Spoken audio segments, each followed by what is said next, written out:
गांव के किनारे बसे छोटे से घर में रोहित अपनी मां के साथ रहता था। रोहित एक मेहनती लड़का था, लेकिन उसकी जिंदगी में दुख और कठिनाइयों की भरमार थी।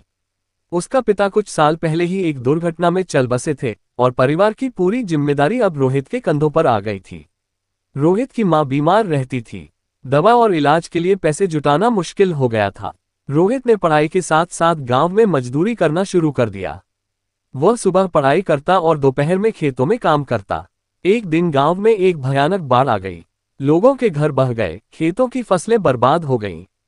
रोहित का छोटा सा घर भी इस बाढ़ में पूरी तरह से डूब गया। वह और उसकी मां मुश्किल से अपनी जान बचा पाए। उनके पास अब रहने के लिए जगह नहीं थी, न ही खाने के लिए खाना। रोहित हताश नहीं हुआ। उसने सोच लिया कि वह हार नहीं मानेगा। वह दिन रात मेहनत करने लगा।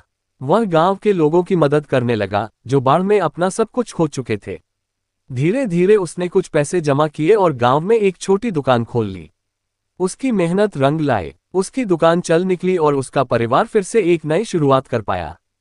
उसने अपनी मां का इलाज भी करवाया और उन्हें स्वस्थ देखना रोहित के लिए सबसे बड़ी खुशी थी। इस कठिन दौर ने रोहित को सिखाया कि चाहे स्थिति कितनी भी बुरी क्यों न हो, अगर हिम्मत और मेहनत से काम किया जाए तो हर मुश्किल का समाधान संभव है।